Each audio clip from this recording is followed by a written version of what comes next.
Good afternoon, friends. It's just 1 minute, Geeta. You'll have to give me. Good afternoon, friends.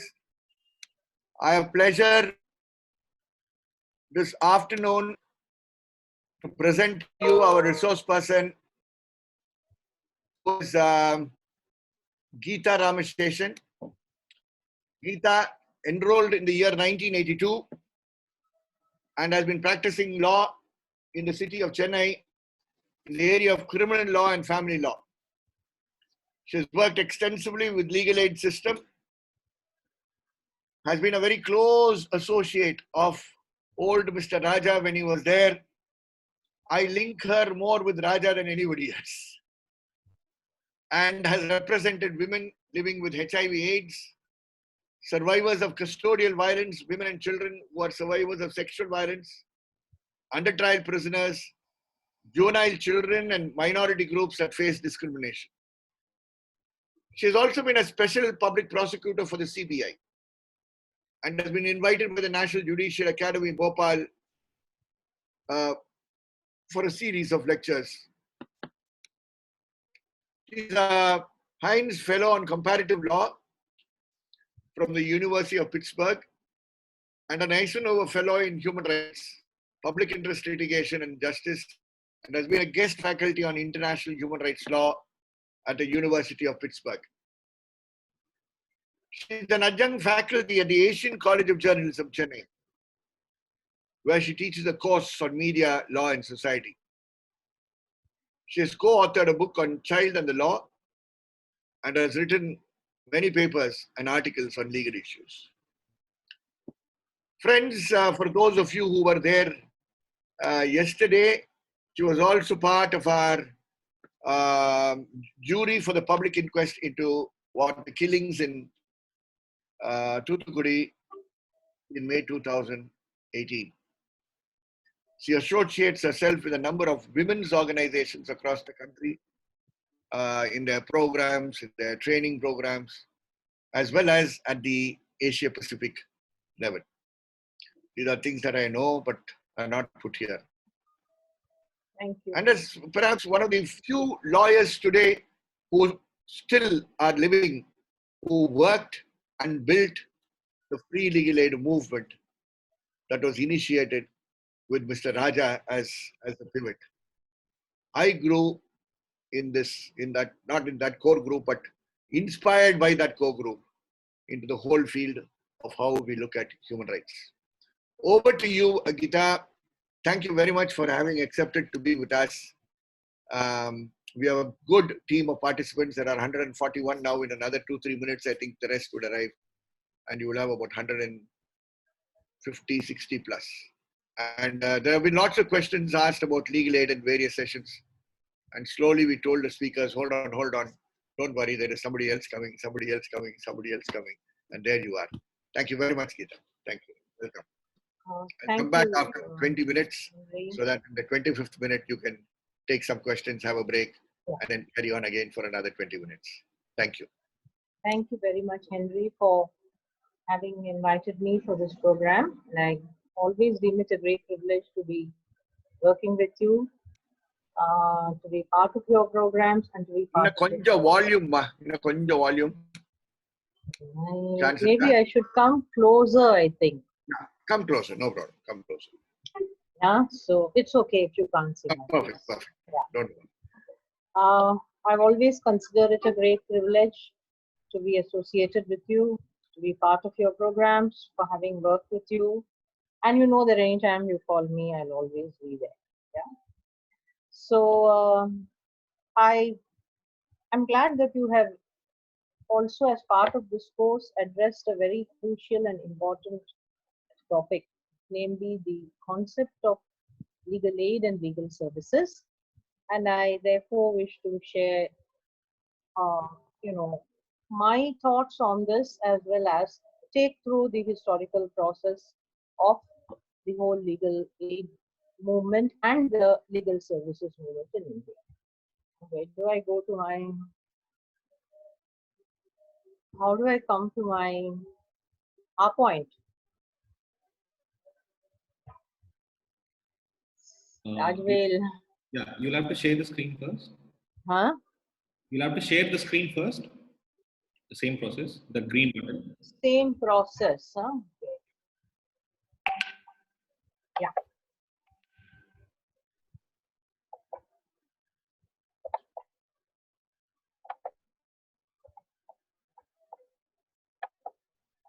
Just 1 minute. Sure. Yeah. Can you see the screen? Not yet. Not yet. Fine. Not yet. Share screen போடுங்க. Share screen, ah. கீழ இருக்கும் பாருங்க பச்சையா. Green Just color 1 button. second. Give me 1 minute. Oh, I'm sorry, I should have. No, all technologically challenged people, you see. I went off into the big one, that's why. Okay.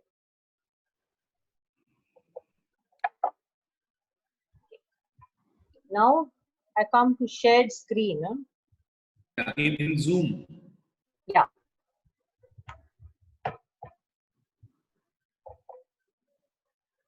Raju, நீ போட்டுறியா? No, maybe. Raju, can it be easier from your side? I can then watch it in my laptop and take it further. Yeah. You just say next and he will move on. Huh? No, when you want to change, you just say next and Raju will change it. Okay. Raju, நீ வந்துருமா? Okay, now shall I say share screen? One minute. Clicked on that. Yeah, so again you should click on the share button. Yeah. Got it. Okay. So it's okay if it is small, right? That's it. No problem. I mean, just to start with, the idea of legal aid or giving aid to a certain category of litigants has been there even during the colonial period, and especially in the context of criminal law.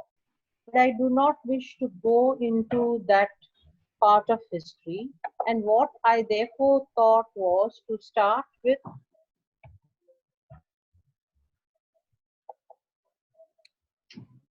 looking at the short history of legal aid in India post the colonial period. There was a great concern, and you had even Mahatma Gandhi commenting on the lack of access to law that the poor had. And also one of very famous comments that actually addressed the fact that it was but for the law that but for the legal system that the British could actually control us. So this concern emerged even prior to independence, and from 1949 to 1957, you had various committees that were appointed in Bombay, Calcutta, and Kerala with different suggestions, but which initially laid a foundation to provide for legal aid in the context of the criminal justice system. The first Law Commission of 1958, as you can see, recommended that, very importantly, legal aid was a responsibility of the state. So no longer was the idea of legal aid seen as something, a charity that people could do across, but it was seen as the responsibility. The word used was responsibility, even though today we talk of a state obligation. But given the context of the language of that time, the idea came through that there had to be some kind of legal aid given to people. And the focus again of the early committees was completely on the criminal cases, given the fact that there was this very large number of pending cases, and also the fact that, historically, again, the idea that the accused, however heinous a crime that he may have committed, was actually pitted against the might of the state, was inculcated into the civil and political rights discourse and concepts over a very large time. And also that criminal cases was very high in more ways than one.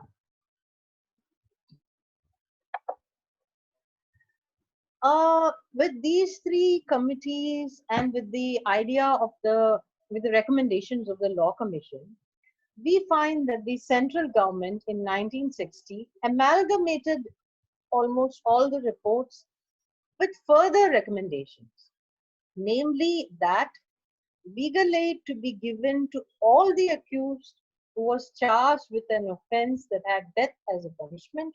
And you know, that's why the idea, if you would have ever come across the term amicus curiae, this developed in a very earlier time, namely that a person who was charged with a heinous offense was entitled to a lawyer.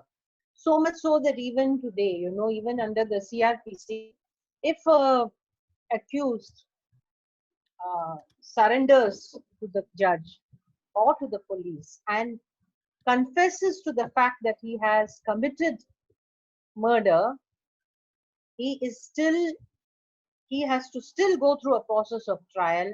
And if he cannot afford a lawyer, the court has to appoint a lawyer for him. This is because this is not a petty offense as it is thought to, of course, and the fact that confession of a heinous offense would still entitle an individual to go through the process of trial because he is presumed to be innocent unless proven guilty. This doesn't, you know, this is, you know, if you look at very small offenses, if you are, any of you, if you're familiar with the criminal justice system, you will find that with very petty offenses, you know, they will generally plead guilty before the judge, pay a fine and come away. But that concept does not apply to heinous offenses where the punishments are far more serious. Interestingly enough, in the central government scheme, and the three tests which you find, you know, at the last line is something that we need to bear in mind. One, that question arose, what about complainants? You know, what happens to somebody who's a victim of a serious offense? Is he not entitled to some kind of a legal aid? What happens to those who are cheated? What happens to those who are victims of various civil disputes as against unscrupulous people who are in a greater position of power? Three criteria was laid down, and these are called the three tests, which is an earlier concept of understanding who is entitled to any kind of a legal aid. One was the means, namely that did the individual have the means to engage a lawyer, or was he impoverished that he could not engage a lawyer? So the question arose with reference to his means. The second criteria, and all three had to be there. The second criteria was prima facie whether the individual was entitled to legal aid. Was he a genuine case of legal aid? Even if he did not have the means, was this a very genuine case that on the face of it, prima facie literally means on the face of it, on the face of it, was he or she entitled to legal aid? And the third test, which was on the context of reasonableness. There's a whole new lawyers understand reasonableness in a very different way, and I do not wish to go into that. But just to make you understand that the issue of, in a given criteria, was it reasonable for the individual to ask for legal aid? Now, with reference to the means, of course, it was easy for a person to show that he or she did not have any income, therefore needed the services of legal aid. With reference to the other two, namely the prima facie test and the reasonable test, there was a committee which was structured within the scheme of the government that would decide on whether the individual required, on the face of it, legal aid, and whether it was reasonable for the person to be entitled to this. So now, simultaneously, of course, many interesting things were happening But one of the most um, fascinating or one of the greatest developments happened in 1970, where the Gujarat Committee was constituted under Justice P.N. Bhagavati. I do not know whether, I'm sure all of you are familiar with Justice Krishna Iyer and Justice Bhagavati, who have been the pillars of the legal aid movement in India. Now, in 1970, with the committee under Justice Bhagavati, there was a shift from all these ideas of the three tests that I told you, which again was very litigation oriented. It required a litigation. Do I need the services of a lawyer because I can't afford to pay him? Is my case genuine, or is it reasonable, etc.? But here you see a slight shift where the focus was on access to justice as different from fighting a litigation. And in this, what came through was of three areas. The committee felt that in order for access to justice, one among various other recommendations that came through, one was to organize the poor and weaker sections of society. Now let's take, you had enormous laws, but nobody could access them. You had social welfare laws, you had welfare legislations, you had labor laws, but accessing them was totally impossible. There was no litigation, so you didn't have an individual going to the court asking and filing a case. So what then the committee felt was you needed to organize the poor and the weaker section of society. You needed to spread consciousness among them regarding their rights and obligations. And here is where you slightly see a shift where the court, where the committee started looking at rights and obligations, to some extent taking note of the constitutional rights that came through, and the idea that democracy should be not merely a political form of government, but had to be a way of life that was based on liberty and justice. The 3 points that you see in these slides really take or recommended legal aid in a very, very macro manner, taking it from a very broad grassroots way, trying to make us understand that legal aid was not just something that one individual needed if he was caught in the court system, but was something that had to really be a form of movement in more ways than one.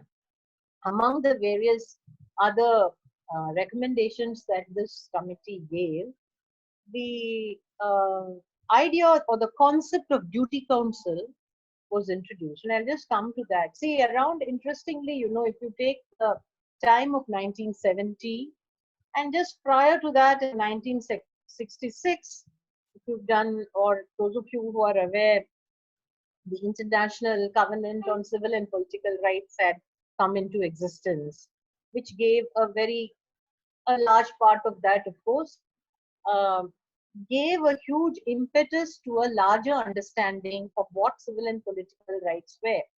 We, of course, did have them in certain ways in our constitution, but the interpretation of the provisions of the constitution took a much later and a larger form with certain judgments. I won't go into them, but which came into with the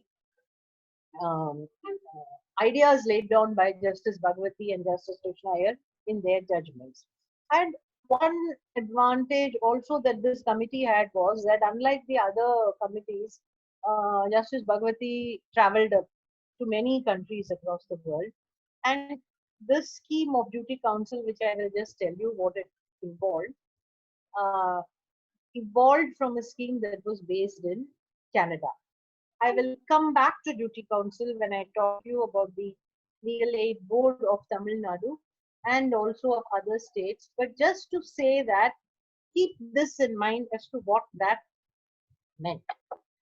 Parallelly, again in 1972, there was an expert committee on legal aid, which the notified by the Government of India under the aegis of Justice B.R. Krishnaiyer. Here you can see the interesting language. The committee identified legal aid's clients. I mean, this was the language of Justice Krishnaiyer, who spoke of who is the legal aid and who are legal aid's clients, and identified it as geographically deprived, villagers, agricultural labor, industrial workers, women, children, Dalits, minorities, and prisoners. So there was again a very large sweep. While in the Gujarat committee, you saw the campaign that the committee wanted to start. Here you see the identification of those who actually would require legal aid, meaning anybody who was socially and economically disadvantaged in more ways than one.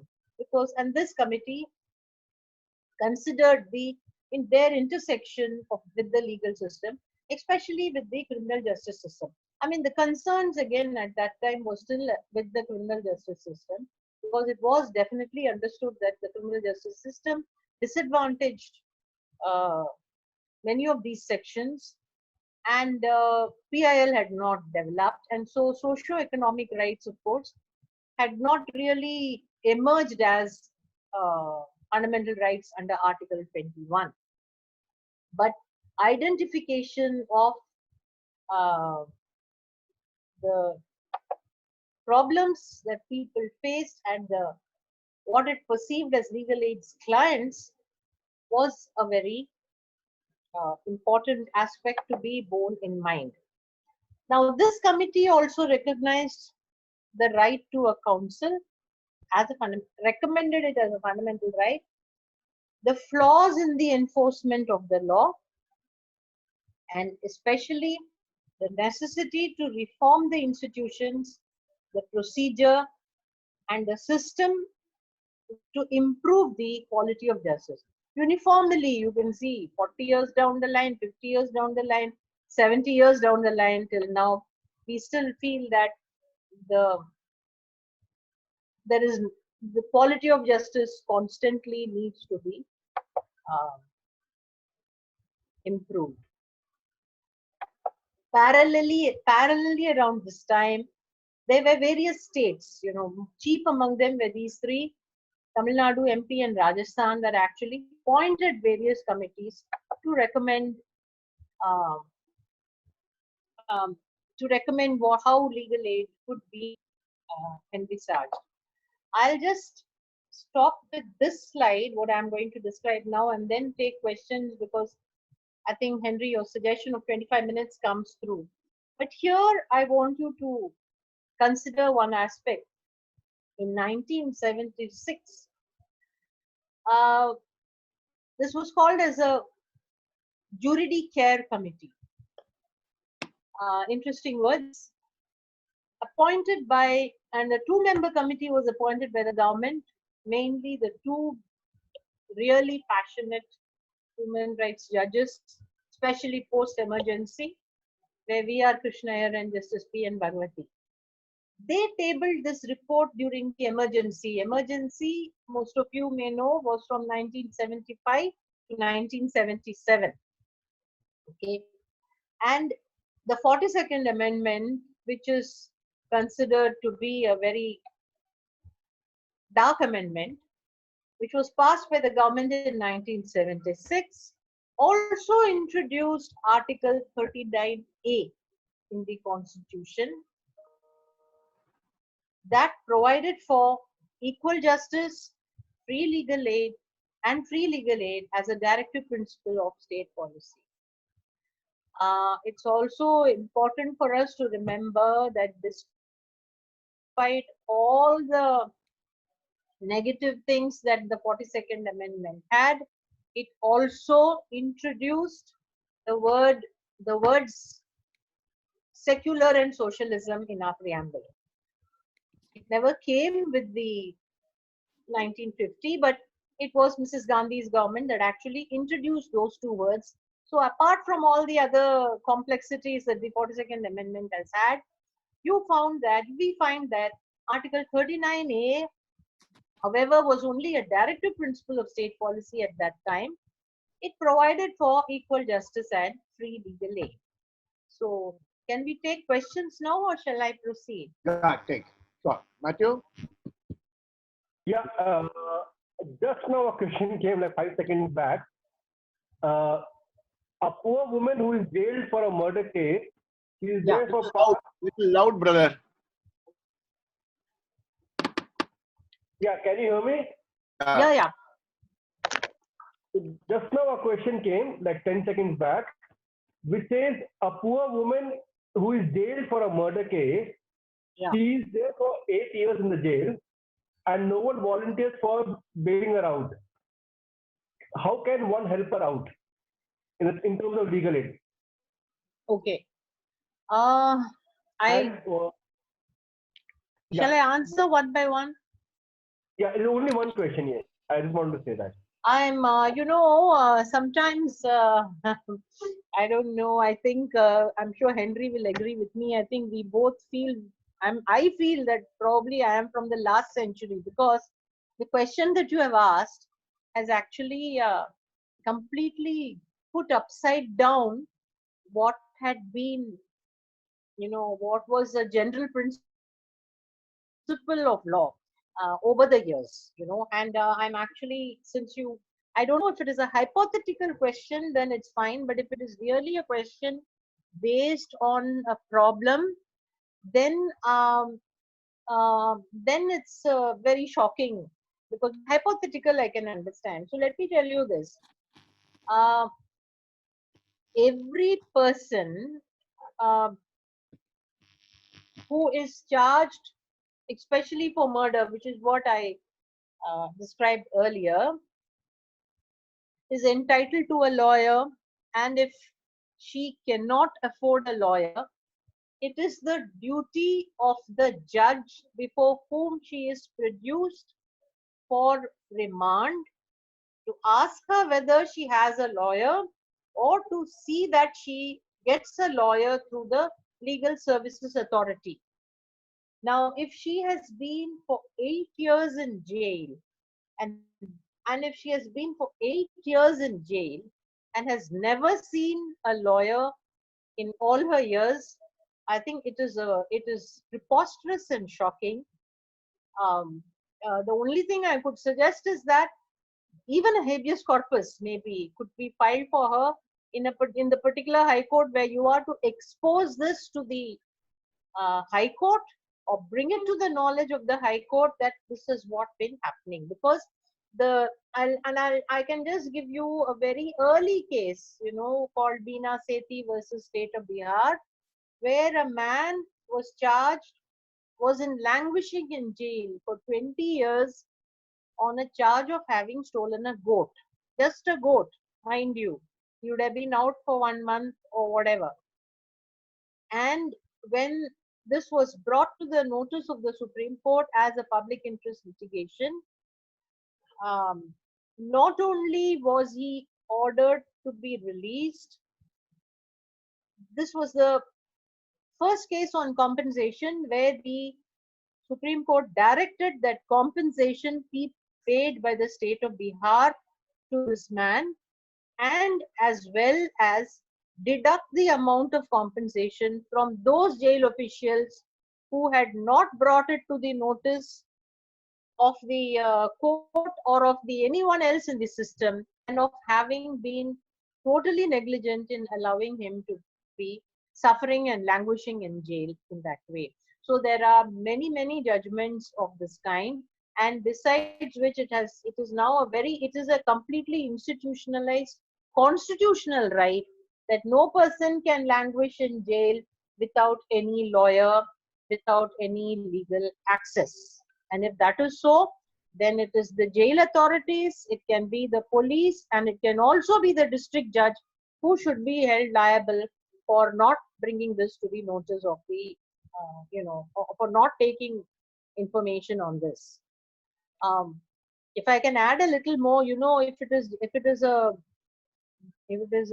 genuine, if it is a real case, you see, every accused is brought for remand. Okay, has to be brought for remand within particular days. And in a case of murder, maybe the trial has not started and the lady has just been kept like that.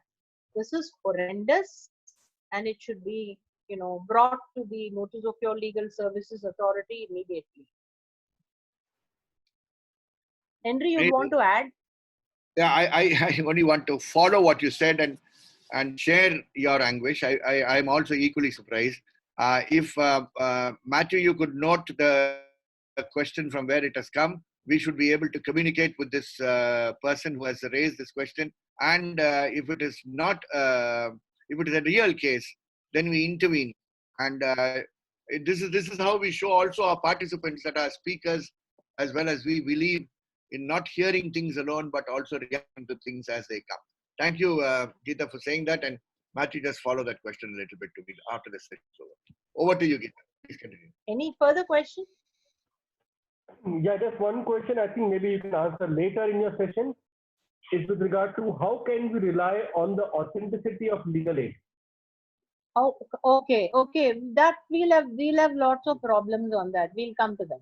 How can we, anyway, I'm noting it down on the authenticity. Okay.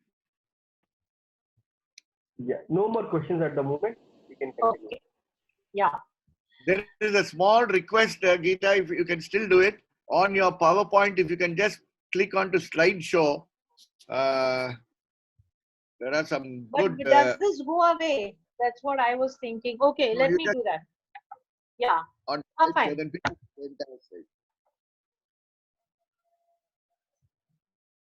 Okay. Sorry, you should have told me. All right, now along with that, you found, states were constituting legal aid boards. Okay, mostly initially with reference to criminal cases. They were not functioning properly in some cases, but I would at this juncture like to share with you the experience of Tamil Nadu, where, let me tell you that at least 8 High Court judges, to my knowledge, have all been legal aid lawyers, and many senior lawyers at that, very, very senior lawyers who have been our mentors were all part of the legal aid movement. And the reason why I actually wanted to share this experience with you is to show sometimes, in relation to the second question that was asked, how certain things started well can also, have its own problems in various ways. Now, in Tamil Nadu, a board was constituted, and the board was a society. Okay. Now, if you're familiar with societies, you'll know that anybody can become a member of the society if the society takes you in. So a large chunk of us lawyers were all members of the legal aid board. It, however, had the Chief Justice and the Law Minister as patrons, because the funding for this board was coming through the government. Now, under the stewardship of Mr. M. Raja, Henry mentioned him, has been a mentor to many of us, to almost all of us. I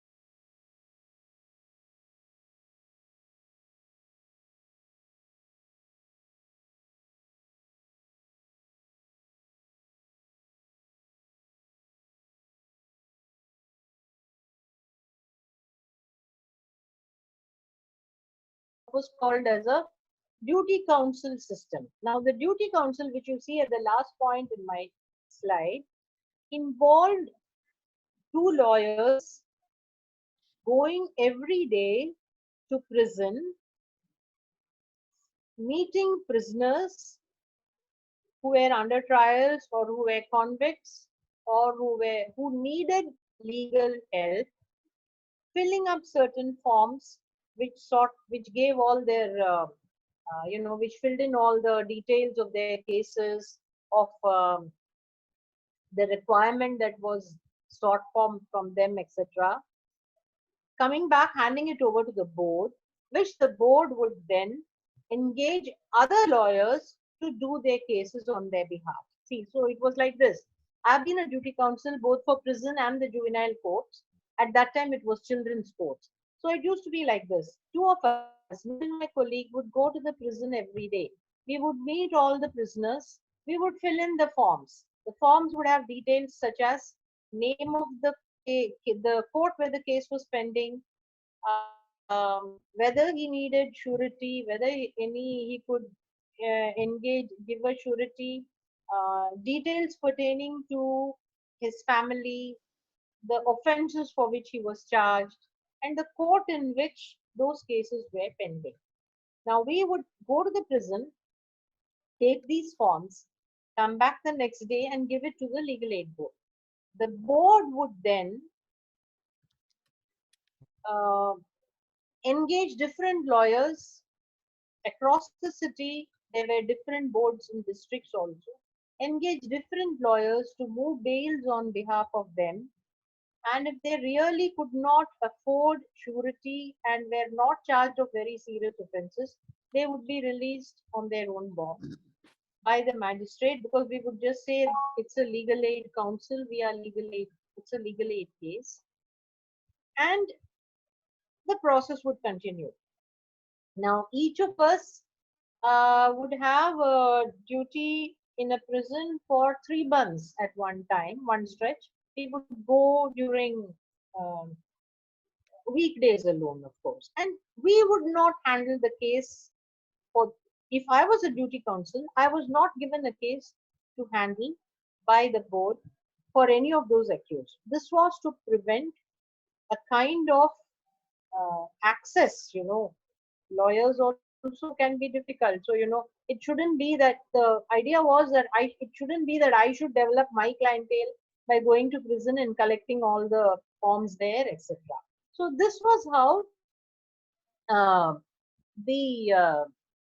the board, the duty counsel process functioned.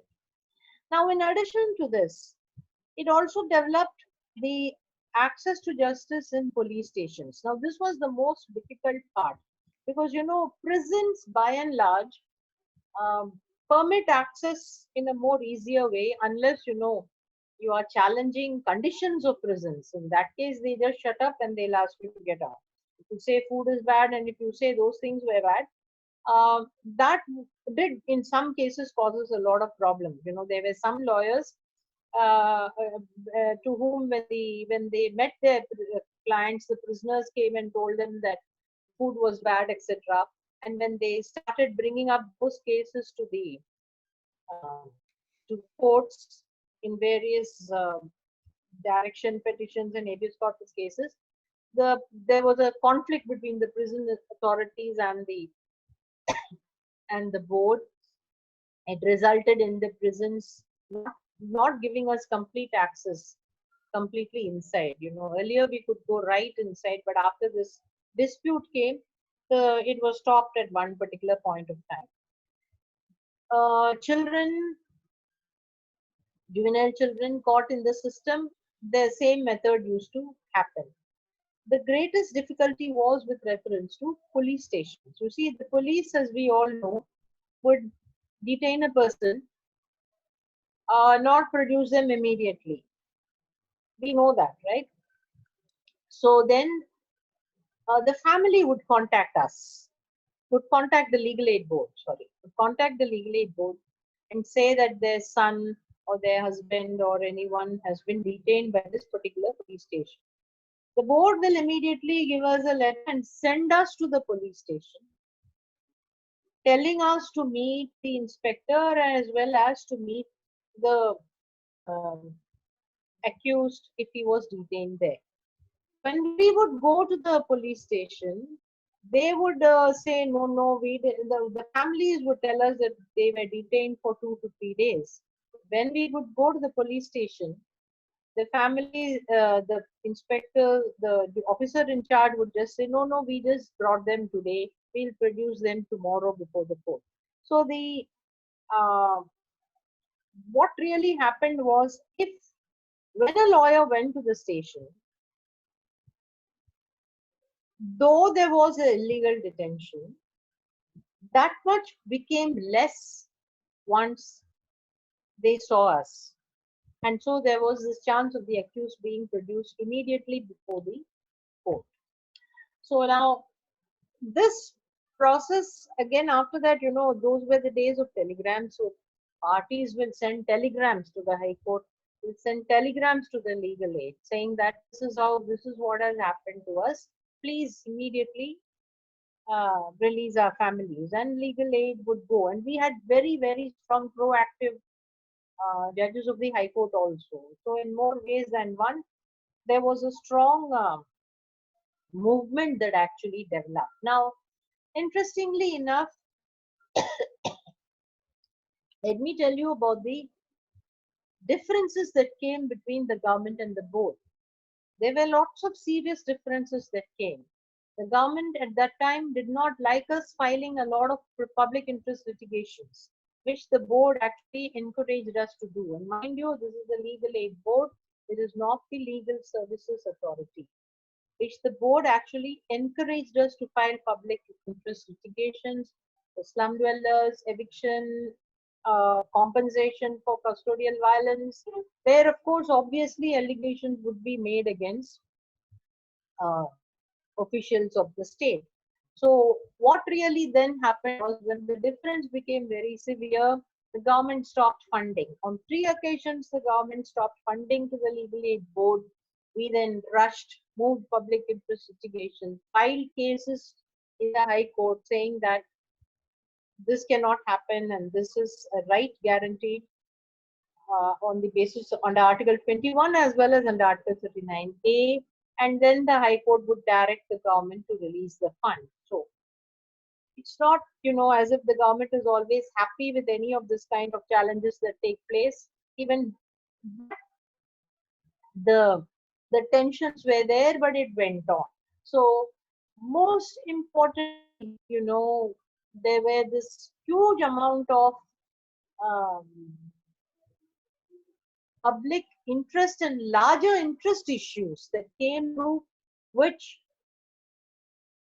made it extremely proactive on the part of the state. And this, I'm only sharing the experience of Tamil Nadu because we had this in a very strong way. But I know for a fact that in many other states also, in Maharashtra, for example, they had this duty council in prisons. They had a whole lot of other issues that came by. Accident claims in those days, came through in 2 ways. One was that the board, there was a lot of, corruption in the way in which accident claims were being siphoned off by certain sections of the legal community. And so the board then actually stepped in to address this issue and to see that compensation that were given, and we know for a fact that most of the victims of accidents are poor, and so the compensation, the board stepped in to see that the compensation that were to be paid to the victims of accident claims were done through its via media and not directly through councils. And this practice of actually, transferring compensation to victims is still being done through the legal services. So this is in the context of the legal aid boards that actually started off in Tamil Nadu, which was very rich in terms of our experience. And like Henry himself said, he gained, I gained. and I told you there were at least minimum 8 High Court judges who were part of the legal aid boards. Many of us gained our understanding of criminal law and our rich criminal law practice through cases that came through legal aid boards, because we were at that time very passionate about our work. But every good thing has to come to an end, and so I now come to the Legal Services Act of 1987,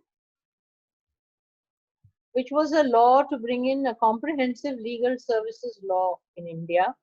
It was an 1987 law. It was not notified till 1985. And this is the current law that actually exists in India. It was amended in 2002. 2019, the amendment relates to the extension of this law to the state of Jammu and Kashmir.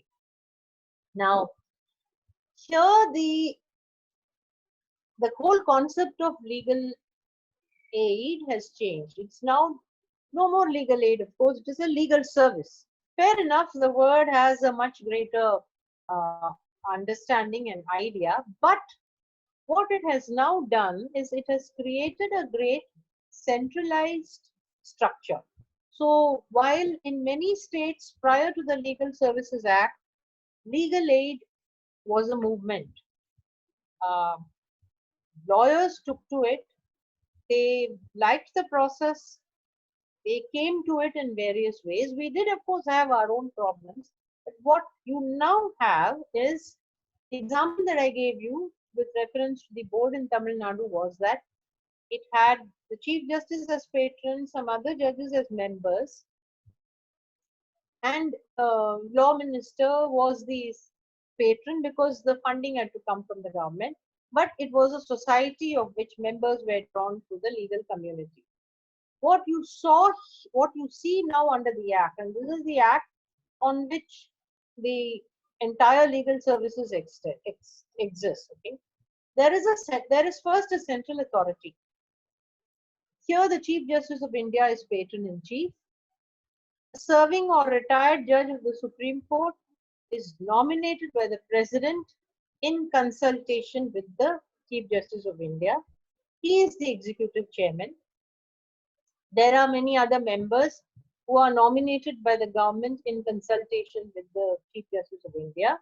And there is a member secretary who is nominated by the government in consultation with the Chief Justice of India. Now, the member secretary in all the structures is the actual person he is the complete secretary in charge who administers it along with the others. Now, just see for once, there is a central authority. Then you come to a committee. Okay, so while you first have a central authority, you then have a Supreme Court Legal Services Committee. This committee comprises of a chairman who is a judge of the Supreme Court, other members who are nominated by the Chief Justice, and a member secretary. Now, every state and every high court has a similar structure. So you have authority under the High Court Legal Services Authority. You also have a committee under which is called the High Court Legal Services Committee, of which the same structure is done. There instead of a judge of the Supreme Court, you have a judge of the High Court and other members who are nominated by the Chief Justice of the state. You also have a member secretary. Now, you continue with this structure at various levels. The same structure continues again with reference to in the districts too. Okay. So while you have a state legal services authority at the state level, you have the DLSA, as it is called, the District Legal Services Authority at the district level, which is there in every district of the country. I have not put that structure down because I have other things to be discussed on this issue. But just to give you, I don't know whether, I mean, during our question, you can tell me whether you all are familiar with the DLSA, whether you all have had interactions with the DLSA, and we can see how that works. In addition to this, huh? They have not. You have not had interaction. Nobody has had an interaction with DLSA? No, not formally in the course. Okay. So there is a DLSA, and in addition to that, you also have a Taluk level legal services authority, which is at the Taluk level. So therefore, you see first that there is a Supreme Court committee, there is a High Court committee, there is a district legal services authority, and of course there is a Taluk legal service authority. And in the district judge is in charge of the same, and members are appointed under the supervision of the High Court. Now, why I have not structured all that, but just to go into the other issues with reference to the Legal Services Authority Act. Now, what are the principles of the what are the principles that govern the Supreme Court Legal Services Authority? Is this, namely that lay down policies and principles to make legal services available, and we'll see what the provisions of the Act are. Frame the most effective and economical scheme for the purpose of making legal services available under the Act. Okay. So when now this can be, you can actually look at it in different ways, namely that what are the most effective and economical schemes to make legal services available? Is it from the perspective of the litigant or those who need it, or is it from the perspective of of the system that actually wants to make it more economical? It's a question we'll keep coming back again. Now, here is some of the litigations that it looks at. Take necessary steps by way of social justice litigation with regard to consumer protection, environmental protection, or any other matter of special concern to the weaker sections of the society. And for this purpose, give training to social workers in legal skills. Okay, so you find two issues arising here.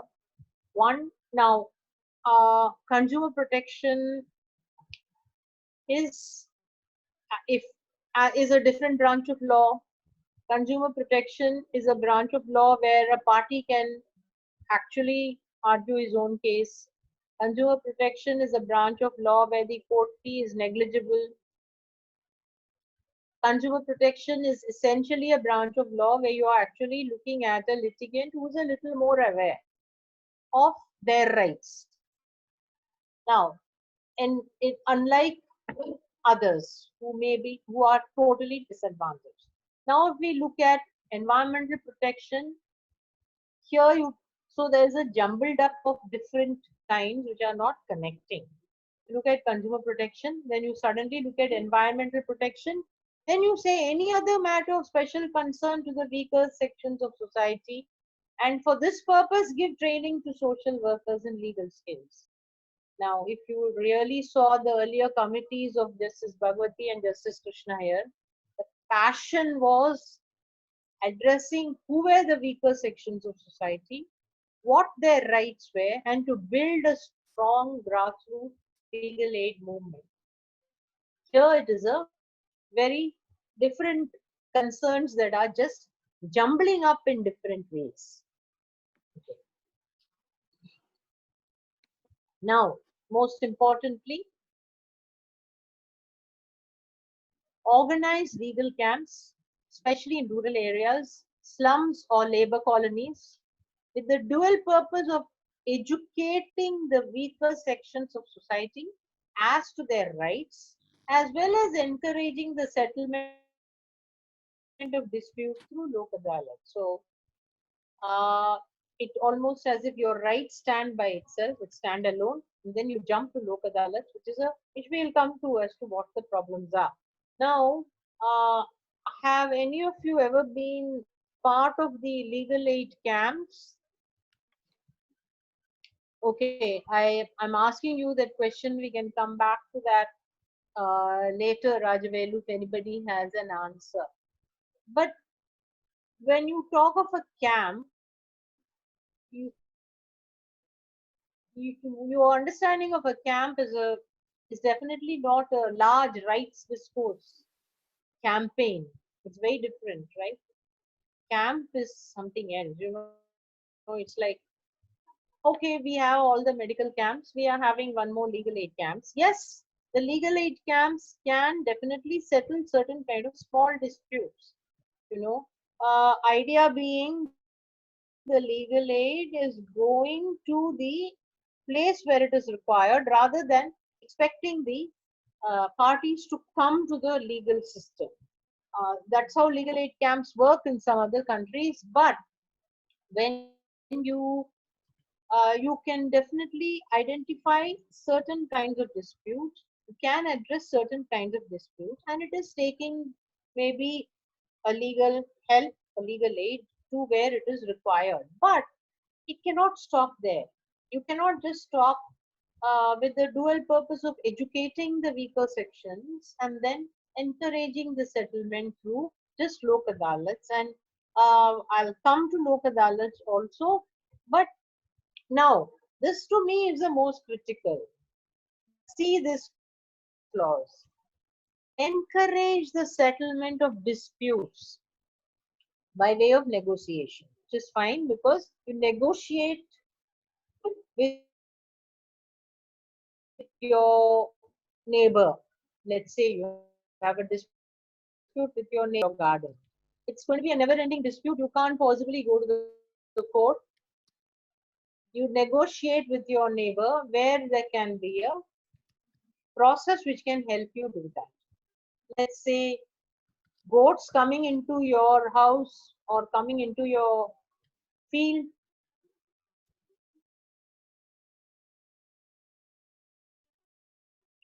all those are disputes settled within the community at the local level by way of, and that is one way of negotiation. But the second word is arbitration.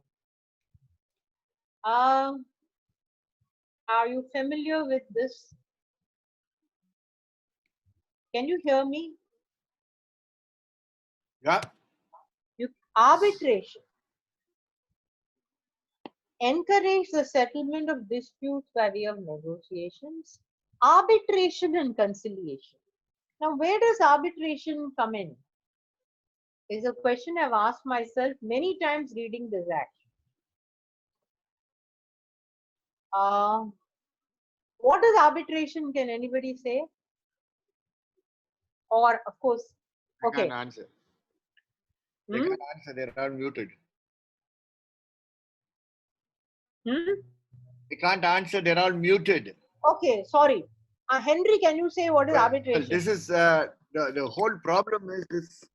The 1987 legislation brought into one plate several things in addition to legal aid. And therefore, we have this whole thing of settling disputes by negotiations, by arbitration, and by conciliation brought in together with this passionate movement for legal aid that you were talking about so far. Yeah.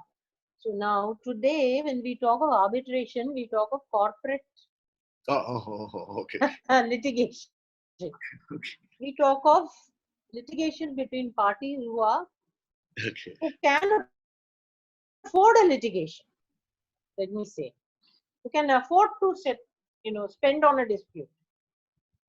Now, the 1987 Act used this word, but today in 2020, this has a different meaning. So how does it play itself out is going to be a problem. 1987, maybe arbitration was not such a big thing. We were not globalized. Now today, this is structuring itself in a very different way. And that is a concern which we all need to be, what shall I say, conscious about. Then, of course, it talks about undertaking and promoting research, which we are not bothered about. But look at this provision more than anything else. Idea of legal aid was, or legal services was, to give you a fundamental right, or to or constitutionalize your right to legal aid. But this talks about the fundamental duties of citizens. Therefore, it says one of the objectives to do all things necessary for the purpose of ensuring commitment to the fundamental duties of citizens under Part 4A of the Constitution. Now, so from a right, you're now jumping to your duty. And the focus of legal services now can go off into something else. Start off campaigns on what our duties are. You don't need a legal services authority to do that for us. There is ample material around.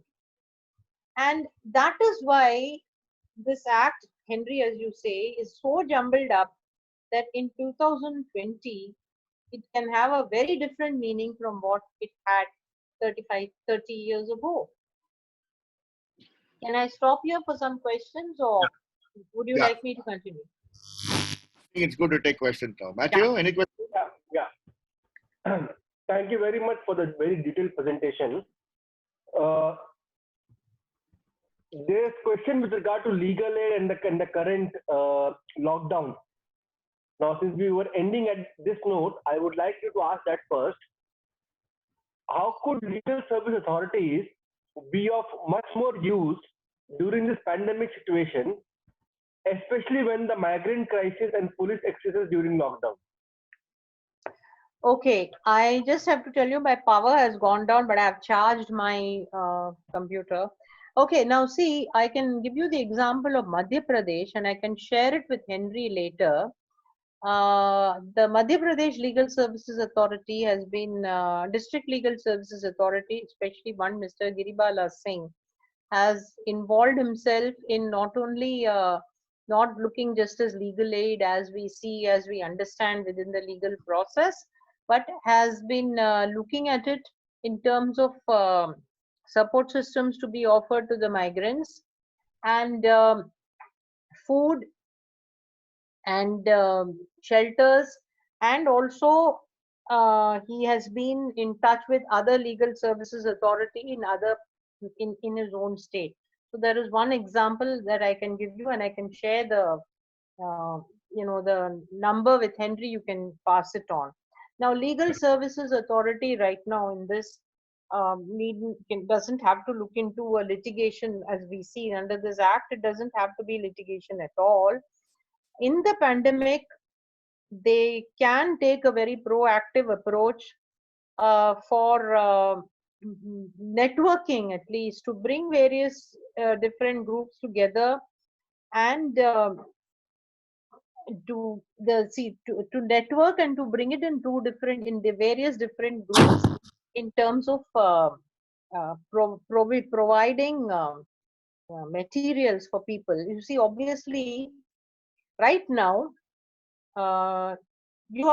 people are most concerned about livelihood. The right to life versus livelihood was not a debate under Article 21. If you see the earlier judgments which said right to life included the right to livelihood. Be that as it may, right now, exact with the people walking, still reaching homes, what they are requiring is immediate recourse to getting back to their homes, right? The next would be, how do you address even the whatever people are entitled to, at least right now, from the schemes of the government, does it really reach them? That would be the next question that we really need to address, right? Because we know how systems can operate. So to my mind, the next issue would be for the legal services authority, if we can mobilize them to see that the cash transfer or any other material transfer which the government is promising reaches them at that stage. The third would be, which the Legal Services Authority may not do, would be for us to then address, to look at issues and policies to see whether they are enough or not. This is what immediately is coming to my mind. But I don't know, Henry, whether you have anything else to think about on this. Why don't you give the experience of? It's not pandemic. For the pandemic, I can narrate something that I am presently involved in. I have a PIL pending before the Madurai bench of the Madras High Court, where I had proposed to the court that it was a writ of mandamus for asking for all frontline workers, non-medical frontline workers, police, prisons, fire service, ambulance drivers, revenue department, media, volunteers in containment zones, and you can go on. All of them to have relevant PPEs wherever they are working.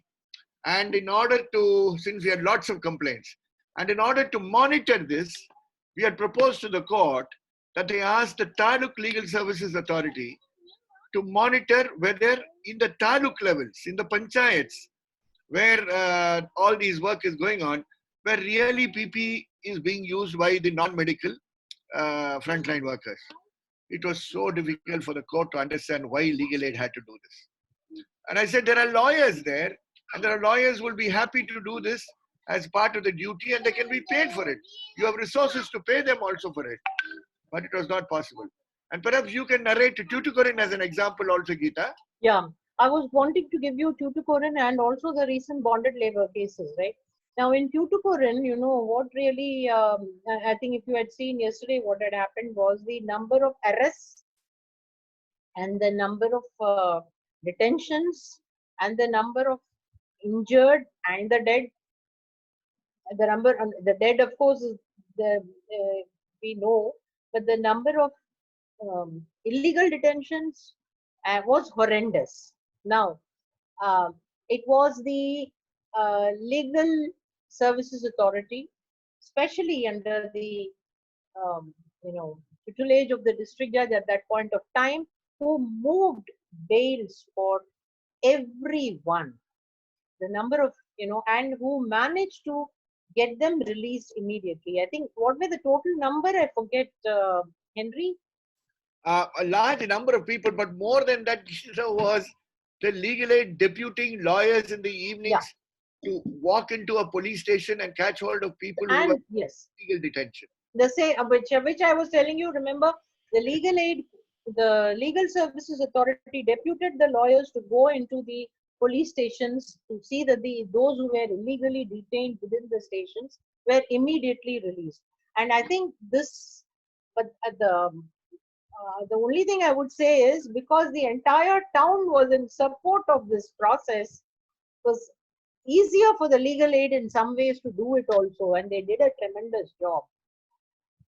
They were also with a booth that we saw, if you remember, the hospital. To be able and the hospital booth where they actually were there.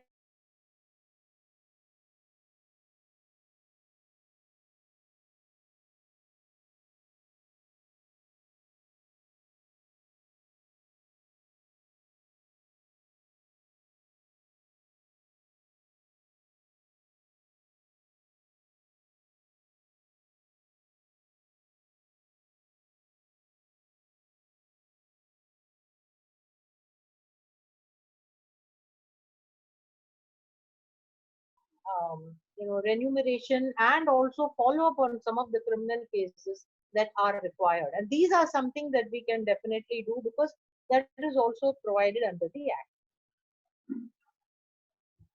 Act. I wanted to go back to one of the questions that one of you asked, namely that, okay, what was that? Yeah, what is the quality related to quality of judges, but the quality of lawyers. Let me come down to this. I'll just rough through this. Now, the is if the person is a member of the scheduled caste or the scheduled tribe, victim of trafficking in human beings or begar as referred to in the constitution, woman or a child, person with disability as defined under the act, person under circumstances of undeserved want such as being a victim of a mass disaster, ethnic violence, caste atrocity, flood, drought, etc. Person, industrial workman, person in custody, a person whose annual income is less than 9,000. That's the criteria in order to qualify for a legal aid. But coming to the concerns that you find under this act, the act provides for a lok adalat. A lok adalat is, as you understand, people's court, the translation. Lok adalat works in a way where 3 members or 2 members sit, hear the case, ask the parties to settle the matter. It is in theory supposed to be voluntary, supposed to be as per the principles of natural justice and equity. But if any of you have ever seen a lok adalat, you will find that it is a system where parties are just asked to settle their disputes in one way or the other. Now, the act itself is very bureaucratic, but see how lok adalats work. Parties do not have time to discuss the issue. The cases are just taken away from the courts, brought before 3 people, who will then ask them why are they not settling the matter, who will not give much time for a negotiate. It talks of negotiation, but doesn't give time for any negotiated settlement. And it's a rush. And on a day when there is a lok adalat, in a crowded room, you'll have 50, 60 adalats sitting together. Anybody during the second next questioning, if you have seen a lok adalat, you will know what it is. And an order passed by the lok adalat is immune from being challenged in a court of law. So if Henry and I have a dispute, let's say even a money dispute, and I feel that I don't owe him any money, he feels that I owe him money, I can be bulldozed in a lok adalat to agree. And once I agree to that and I sign the dotted line in a period of half a day, I cannot appeal or challenge that at all. And so most people go away terribly unhappy with the lok adalat process. It works well in certain litigations. For example, in accident claims, it works well, but it leaves much to be desired. The focus with the lok adalat and is more to have a speedy disposal. It's not to do that. It is not to look at it from the legal aid clients, which Justice Krishnaiyer used, point of view, but it is to more look at it from speedy disposal. So in a day, in a case, in a week, you have disposed of so many lok adalats. Any small, if you will be reading some news item, you will see the news item which say that so many cases have been disposed of in a lok adalat. Some adalats, yes, but not the way it is structured under the Act. So what you find today is that under the Legal Services Act, the thrust of disposal from the court point of view is more, rather than a protection of the litigant or those whose rights were, or what we could think of as seeing legal services or even legal aid as a movement. So can I stop here for some questions? Yeah. Yeah. Because we have 10 minutes, I think. Yeah. Yeah, one participant asked with regard to the names of the High Court judges you mentioned of the Madras High Court who have served as counsels in the legal aid. Okay. Justice Chandru, Justice Raghupati, Justice Aruna Jagadisan, Justice Prabha Sridevan, then Justice Sudhandiram, Justice K.N. Basha. These are names I can think of. Thank you, thank you. Maybe one last question from our end, and then we can go forward towards conclusion. And asking your opinion, like this being such an important domain of law, especially with regard to the poor, why such a big unawareness among the people, especially the poor, about such provisions, and what you think needs to be done to fill this gap? What is to be done? That's a very interesting. Before that, I wanted to ask you the question pertaining to the 8 years.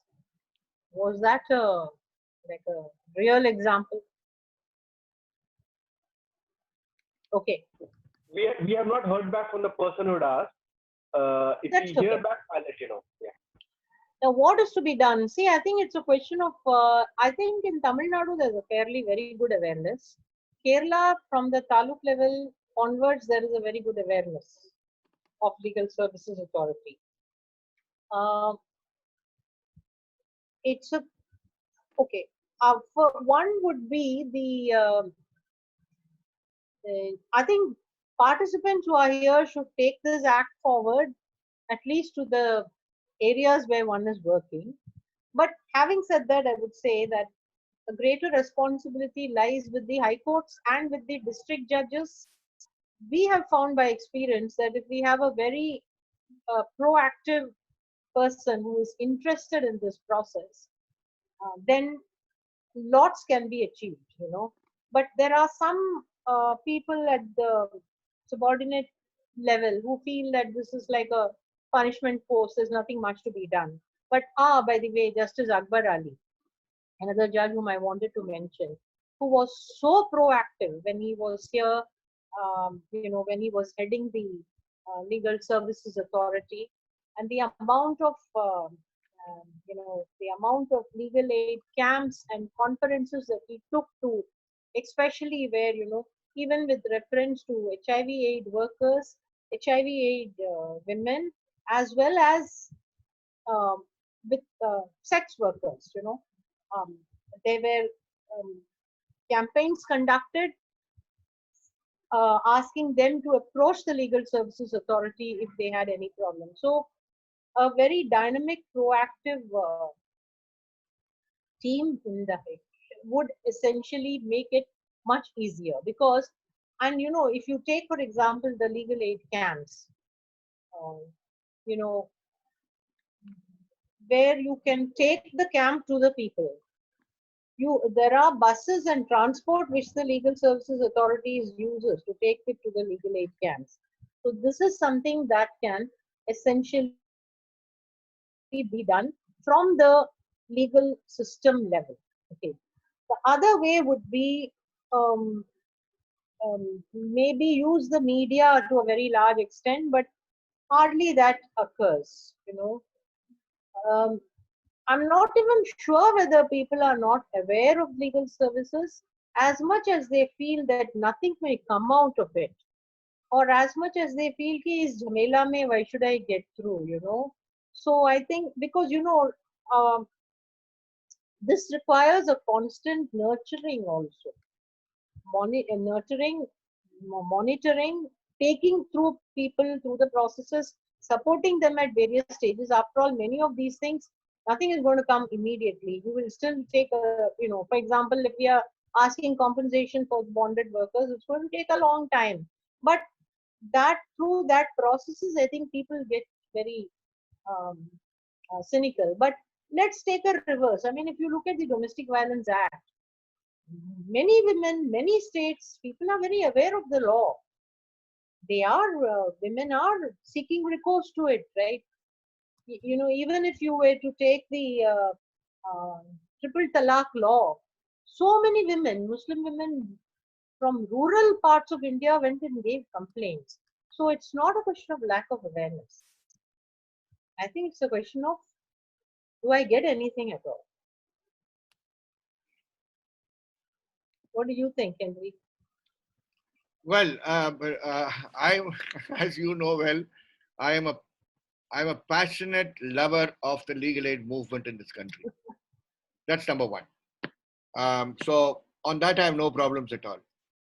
I remember the days when I used to be a member, not as a lawyer, but as a law student, a member of the board of the legal aid, and go up to this Raj Bhavan meeting with the governor, where we had those meetings.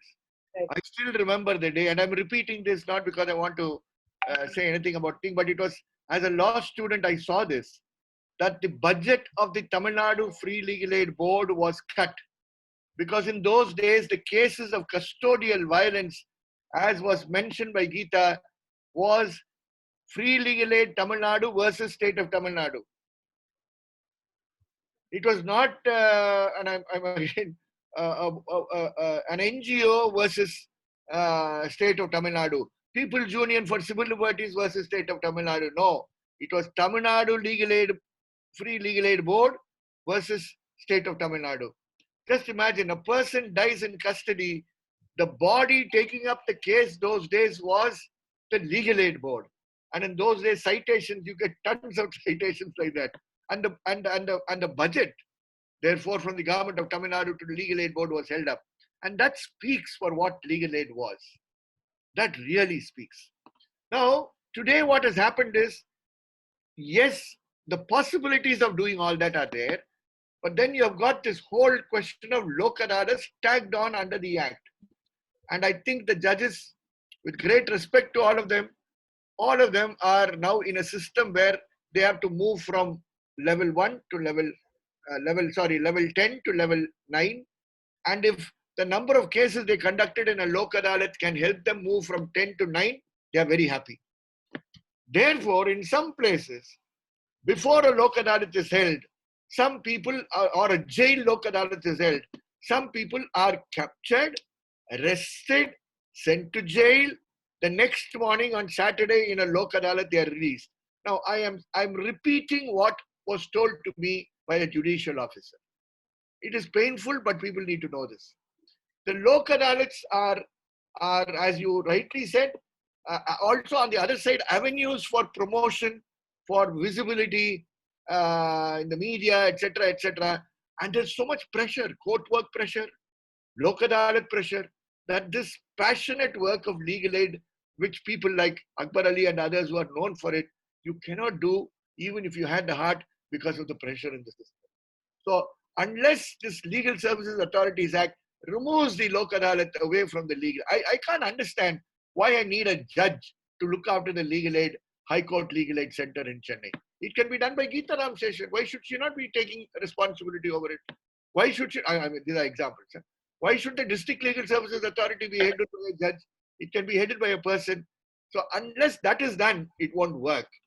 And third, I don't understand, if Geeta was, and I'm using Geeta because it's convenient for me, if Geeta was the counsel for the CBI, which is counsel for a government agency, an agency of the government, and she's paid a certain sum of money, the same state is paying the legal aid, and the legal aid counsel appearing for the poor is not paid on par. The day when counsels will also be paid on par for works like this, I think the legal aid will be moved seriously. But I think we all have to do our bit. It's not to cry. We need models. Yesterday, in another context, Geeta, you remember I used to share with you the visitors to the jail, to the police station, whose name should be there. These are models that we try to work with in different places. So we have to be creative. I remember the day when I was a duty counsel. I remember the first day I entered the Madurai jail as a duty counsel. And I'm saying this once again, friends, because it's personal testimonies that matter. And the jail superintendent welcomed me. He gave me coffee. He gave me that usual biscuit and cashew nut, and then said, "Okay, sir, you can go to the office of the jailer, and you will sit down there, and people will come." But I said, "I'm sorry, sir. I'm a duty counsel." So he looked at me. He says, "That's where they all sit, sir." I said, "Sorry, sir. They all sit there. I won't sit there because I won't have privacy with the people whom I meet." The man thought I was crazy. Every lawyer had come and sat there, and this time wants to sit somewhere else. I said, "I need a place anywhere in the jail, but I should be alone, and I should meet the clients alone. This is a matter of confidentiality." The man got crazy. Then he realized I was serious. So he called somebody and said, "1 minute, sir." And he called somebody, and most probably he got a response saying, sorry. I told him, "Sir, in that case, I will give you a written petition. You refute it, sir. I will take it to the legal aid, and we will see what could happen." My district judge then was Pratap Singh. So the man did not know what to do. He consulted somebody. That somebody told him, "Please don't play the fool with this young man. He can cause a lot of problems." I was given a room on a top floor. It was a huge room. I was sitting in a corner of the room, and I told him, "You can have a sentry for the room if you want. I will not take any materials from the people who come to see me, neither give anything without your permission, sir. I will be very honest, because that is my duty. But I will want to listen to them." Friends, you believe me, that month I was paid 8,000 rupees in the year 1984. And 8,000 then was, I don't know, it's a huge amount of money. So legal aid can be a passionate work, meaningful work, even today. But unfortunately, all of us have to join to do that. There are I not think I also want to add that, as young lawyers, we were encouraged a lot by many of the judges. I think I have to say that. Justice Ratnavel Pandian, he was there. And then Justice Pratap Singh, whom you mentioned, was a very strong supporter of legal aid. I think they were also equally passionate about it, looking at it as social transformation. Yeah. Yeah. And I think that Henry's comment answers the question about quality of lawyers. But yes, young lawyers are very interested in the process, and they should be paid well. Then you can really make it very transformative. It should not be that just because the litigant is poor, he requires a lawyer who doesn't need any income at all. Very true. Very, very true. Yeah. I can't understand also, Geeta, and I'm saying I'm doing this in a conversation so the participants are able to follow. Yeah, it's a dialogue. Not a single public interest litigation was filed since 25th of March till yesterday. 25th of March? Yeah. Yesterday, on matters relating to COVID in Tamil Nadu. Why? That itself speaks. I think risky litigations. Not risky. For example, matters relating to migrant labor and their travel. There is one in Madurai, right? But not by the PI, not by the legal aid. No, legal, sir. No. PIL by legal aid. If PIL. No, I think they are not. They are not. I mean, you also need you need senior lawyers to take that, no? To mold it as a PIL. We did have very senior lawyers like N.T. Vanamamalai and all who supported us, right? Yeah. So that matters a lot. Or UNR Rao. So that is a concern. For PILs and to draft those kind of PILs, you require, I believe, senior advocates to help you, which is not happening. So everybody is just jumping the wagon. Correct. You're right. But it's important for participants to understand that the scope of legal aid is big. If the National Legal Services Authority could file a PIL in the Supreme Court on the transgender case and then win the case. That's how they got such a fantastic order. So that could be done by the legal aid. I'm sure the legal aid can do much, much more. We need people with a little creativity, with their freedom also. The judges are not free. So these are some of the important things that. Or even if you remember, sorry, participants, the last case, Sheila Barse versus Union of India relating to children, when she was angry and she moved out, the judges put the legal committee saying that in a PIL you cannot withdraw at all. So so thank you very much. Thank you. It was my pleasure. I really enjoyed sharing my thoughts on with you all, and thank you, Henry, as always. Thank you. I think it is this session. Why we brought this was, since we are looking at access to justice, the Legal Services Authority in India is a very important vehicle that exists. The institution is there, and this is the only institution which exists from the Supreme Court to the High Courts to the District Courts and to the Charter Courts. It My has advice to the participants will be, please approach them as far as possible. Push the borders. And for the lecturers who are here, the lecturers, usually, I don't know whether they'll appreciate this comment, but I tell it to you because whether you want it or not, you are all going to do NSS camps. It's not your choice. The college will tell you, take so-and-so school, you are assigned NSS this month. You don't know what to do. Please, at the end of your NSS camp, try to see whether you can have a small legal aid camp in that village. That will bring a number of lawyers, and if you are able to identify those who need legal help and then follow up those cases, you will then see with good lawyers the access to justice that ordinary people would have got.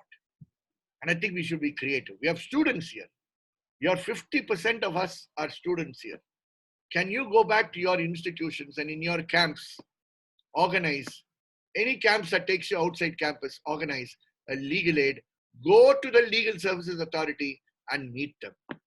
When the teachers of human rights, those who teach human rights, when you go for exposure, please make it a point to go to the Legal Services Authority office and discuss these things with them. This is how they feel recognized. This is a powerful institution in our country. Unfortunately, many people are not as passionate as we are, but that doesn't matter. We should not lose hope. And I think this session with Geeta is precisely to tell you, you cannot lose hope.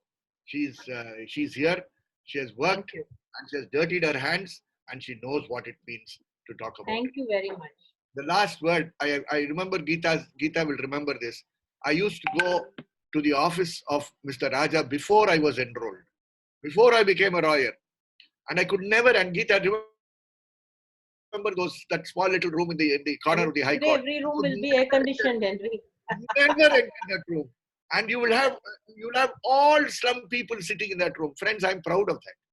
And I want to share that pride with you. Here was a gentleman inside, no mobile those days. And he will be talking to somebody who says, my house is going to be demolished. And he'll tell his peon or whatever it is, hey, boy, Geeta kutitwa. Geeta kutitwa.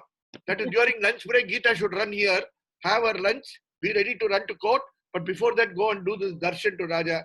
And Raja will say, etc.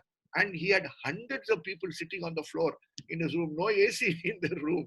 And even if there was an AC, the AC could not operate with the type of people who were there. That was the passion of people who led it. We don't have that passion, but at least let us talk about it.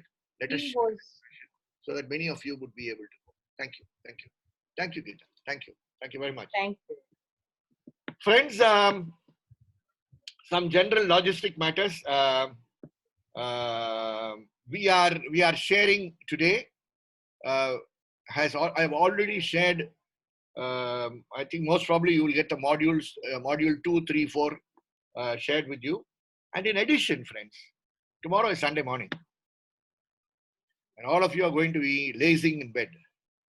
But while you're lazing in bed, we have shared with you a few PowerPoints with the caricatures as well on what are national human rights institutions and their tasks, etc. I hope you will be able to glance them. Each one is just 4 minutes, 5 minutes. Very interestingly done. And this is done by the Asia Pacific Forum of National Human Rights Institutions. Please have a glance so that when we start tomorrow, I can immediately refer to that and go fast. All of you, please look at it. It is already there. I think the facilitators have, it was quite heavy to do it directly. I sent it to the facilitators. Please get it from the facilitators. Make sure it downloads. It takes a long time to download. Don't share it without it being fully downloaded. That is lovely material you have, which will be your reading material before we plunge into national human rights institutions now. We finish courts in the morning, we finish legal aid, and tomorrow we will go into national and state human rights institutions for the 24th, 25th, and 26th. Thank you.